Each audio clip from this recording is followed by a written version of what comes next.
Sa mga balita naman po sa labas ng bansa, tutol ang ilang mataas na opisyalis ng Hamas sa panukalang tigil putukan kontra Israeli forces. Ayon sa grupong Hamas, hindi sila papabor sa kasunduan sakaling hindi tuluyang magwakas ang digmaan sa pagitan ng magkabilang puwersa. Sabado nang magkita ang mga delegasyon ng Qatar, Egypt at Amerika sa pag-asang muling mabuhay ang ceasefire sa pagitan ng Hamas at ng Israeli forces. Target ng panibagong kasunduan ng 40 araw na tigil putukan kapalit ang natitirang mga Palestinong bihag. Inakusahan din ang grupo ng patuloy na pang-iipit si Israeli Prime Minister Benjamin Netanyahu upang tuluyang hindi maisakatuparan ang bagong ceasefire agreement kontra sa grupong Hamas. Walang supply ng tubig ang nasa 24 na mga distrito po sa West Bengal sa India. Bunsod pa rin po ng epekto ng heatwave. Tuyo na kasi ang mga balon sa mga apektadong distrito. Patuloy na rin po ang pagkatuyo ng ilang pong mga lawa sa rehiyon. Sa tansya ng kanila pong Weather Bureau, posibleng magpatuloy ang heatwave hanggang buwan ng Hunyo. Sumampa naman sa 144 ang nasawi sa matinding pagulan at pagbaha sa Pakistan. Ayon sa ulat, ito na nga ang pinakamatinding naranasan nilang kalamidad simula pa noong taong 1961.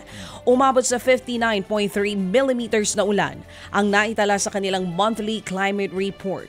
Mas mataas yan kumpara sa normal record na nasa 22.5 millimeters. Itinuturo namang dahilan ng matinding epekto ng climate change. Hindi yan, Pakistan halos dikit lang sa India yan. Sa India sobrang init tapos dito sobrang ulan. Wow, this is real.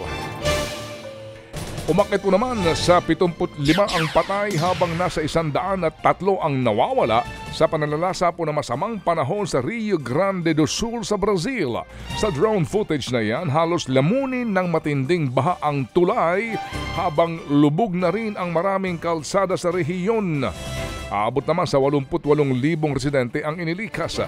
Katumbas iyan ng 500 komunidad at syudad sa Southern Brazil. Sinuspindi na rin po ang operasyon ng ilang mga paliparan sa Porto Alegre. Nagbabala naman ang kanila pong National Institute of Meteorology na posibleng magpatuloy pa rin ang pananalasa ng masamang panahon sa katimugang bahagi ng Brazil. Nagbabala naman ang kanilang samantala, sugatan po ang isang lalaki matapos ang pananaksak ng isang binatilyo sa Perth, Australia. Agad na rumesponde ang Australian Police dahilan upang mapatay ang 16 anyos na binatilyo. Ayon sa ulat, bagong insidente, nagbanta online ng suspect sa isang Muslim community sa syudad.